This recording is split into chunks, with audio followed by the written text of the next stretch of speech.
Nagawa ko na last video yung tig 1 million bang for the buck na EV. Ngayon, akyat naman tayo sa tig 1.4 to 1.5 million budget BEV. 5-seaters pa rin. Pero dun tayo sa medyo may pagka SUV na ang itsura. At ang top 2 na napili ko ay itong bagong labas na BYD Atto 2 EV at Jayco J5 EV. Itong dalawang to, pareho silang merong variant na PHEV, mga plug-in hybrid, nilalagyan pa ng gasolina. Pero mag-focus lang muna tayo dito sa full EV nila. Sakto, marami din nagme-message at nagko-comment about sa dalawang to. Ang problema, hindi ko pa na-test drive ang BYD Atto 2. Pero feel ko halos pareho lang din sa BYD ko. Kasi para sa akin, medyo madami na akong na-test drive na electric vehicle. Halos pare-pareho lang silang tahimik, very smooth i-drive, at walang tagtag. So sa spec sheet lang ako magbe-base sa BYD Atto 2. Pero dito sa Jayco J5 EV, na test drive ko siya. At medyo napawaw talaga ako. Malalaman mo kung bakit kapag tinapos mo tong video. Sa BYD Atto 2, 1,338,000 lang siya. 1.4 million naman itong Jayco J5 EV. Halos 61,000 pesos lang ang pagitan nila. Tandaan mo maigi ito 61,000 pesos. Mas mahal ang Jayco J5 EV. Tingnan natin kung bakit mas mahal siya ng konti at sulit ba kung J5 EV ang bibilin mo. Take note lang na may introductory price pa sila nito dahil bago pa sila. Kaya expected na mas mura to at may mga kasama pa tong discounts depende sa dealer o ahente na makakausap mo. Pero kung sa evpilipinas.com ka mag-i-inquire, bibigyan kita ng okay na discount dun sa kakilala kong ahente. Pero ang problema dito lang sa Quezon City yung dealer na kakilala ko. Ngayon, pinagtabi ko ang battery, range at safety features. Magkalapit lang sila ng presyo pero malayo ang specs ng Jayco J5 EV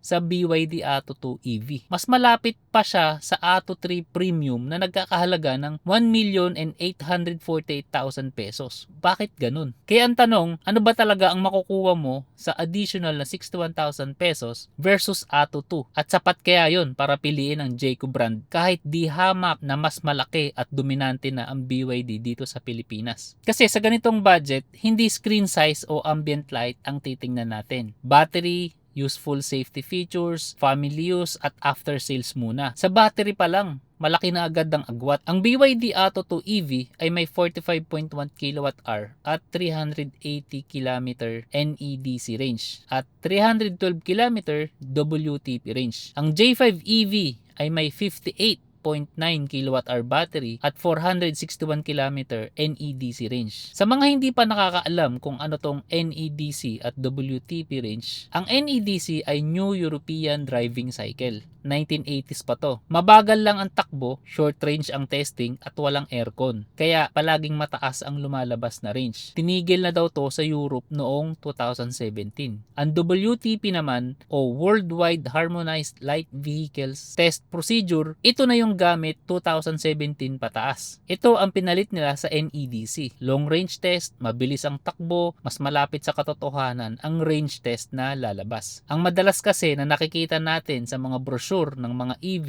ay itong NEDC range. Malaki kasi yung lumalabas. Hindi ako sure kung 50% ang dahilan na yun is pang marketing. Kung mapapansin nyo, bihira lang nila nilalagay itong WTP range. So, sa 61,000 pesos na difference sa BYD Atto 2, kasama dito ang 13.8 kWh dagdag battery. Mas malaking battery means mas malaking allowance bago ka kailangan mag-charge ulit. Kung hindi convenient sa'yo ang charging araw-araw, ramdam mo ang extra buffer na to. Kapag nagtanong-tanong ka sa mga may alam, mga nagsisetup na mga home solar power, itanong mo kung magkano ang LFP 13 kWh battery. Magugulat ka sa sagot nila. Kung useful sa'yo ang ganitong comparison, kahit like lang malaking tulong na para makagawa pa tayo ng mga ganitong video. Punta naman tayo sa size. 70mm na mas mahaba at 30mm mas malapad ang J5. Pero pareho silang 2,620mm wheelbase. Ibig sabihin, mas malaking tingnan ang katawan ng J5. Sa ground clearance,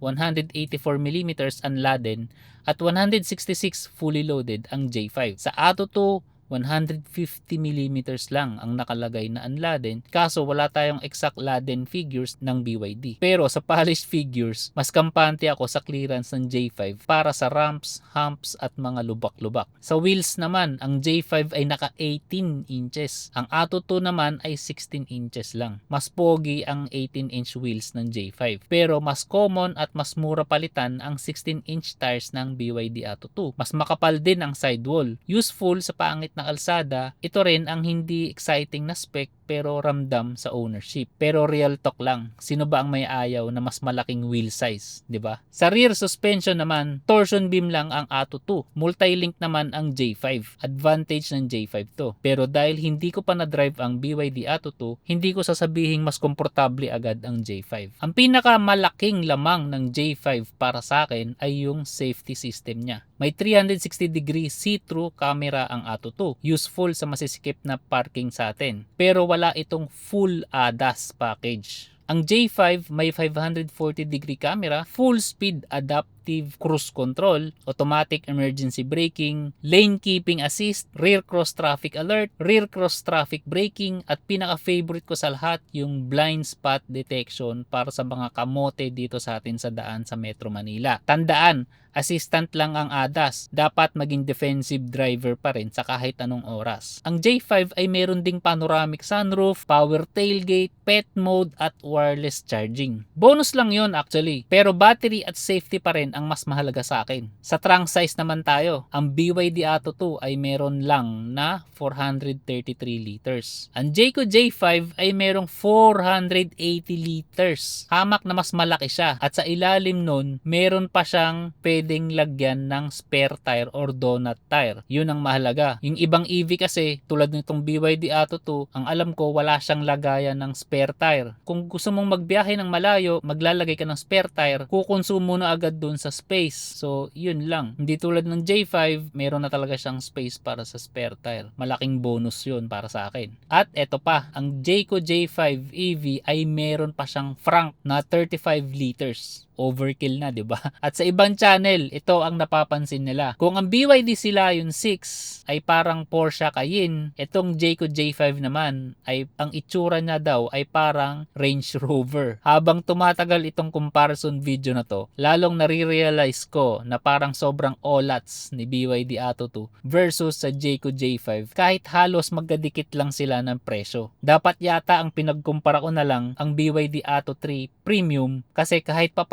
medyo dikit ang specs nila pero ang price sobrang layo. Siguro kahit isali pa natin sina Geely EX5 Full EV, GAC Ion V or ang kuya niyang si Jayco EJ6, medyo kahit papano mapapaisip ka na kaya niyang labanan yung mga yon kahit papano. Pero sa budget na 1.4 million lang tapos kung may discount pa na di ko alam kung 50 or 100,000, so makukuha mo na siya 1.3 million. Sobrang sulit na yun kung ikukumpara mo dun sa mga magaganda talaga na tulad ng GAC Ion V. Ngayon, ito ang hindi kayang talunin ni J5 EV. Ang BYD ay meron ng 81 dealerships nationwide sa latest official count na nakita ko. At sobrang daming service centers na. Nasabi ko na to sa last video ko na advantage to para sa akin na marami ka pagpipilian na service centers para ma-filter mo yung mga sablay na dealer. Omoda Jayco are still building their network. Kokonti pa lang ang service centers nila dito sa atin. So kakabahan ka talaga kapag may mangyaring hindi maganda sa sasakyan mo kahit under warranty pa yan. Ang alam ko pa lang sa ngayon na service centers ng Omoda Jayco ay ito pa lang, yung Manila Bay, Alabang,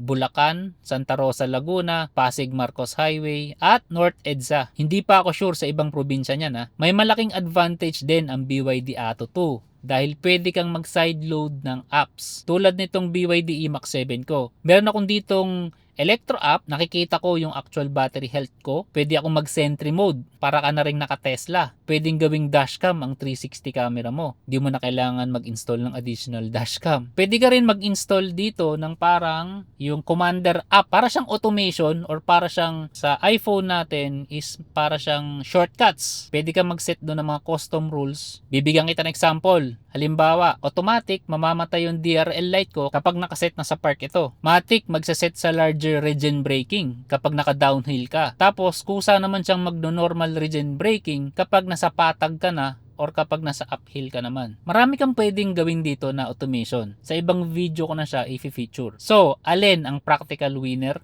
Kung 1.4 million pesos ang budget ko, meron akong home charging at malapit sa akin ang Jayco Service Center at di ko kailangan itong 7-seaters, baka hindi BYD Max 7 ang binili ko. Itong J5 EV ang pipiliin ko. Sa 61,000 pesos na difference dun sa BYD Atto 2, ito ang makukuha mo. Mas malaking battery, mas mataas yung ground clearance, may lagayan ng spare tire, may frunk, merong multi-link rear suspension, full ADAS, may panoramic sunroof pa. Tingin ko meron din yung ambient light, hindi ko lang napansin nung test drive ko. Meron din siyang pet mode, mukhang Range Rover, at mas pogi siya tingnan. Pero ang cons, konti lang ang service center at hindi ka pwede mag-sideload ng apps doon. Pero kung malayo naman sa'yo ang Jayco dealer, gusto mo ng mas compact at cute na katawan, makakapag-install ka ng side-loaded apps, meron kang Sentry mode, parang Tesla, mas malawak na service network, Atto 2 ang mas rational choice. Sa akin,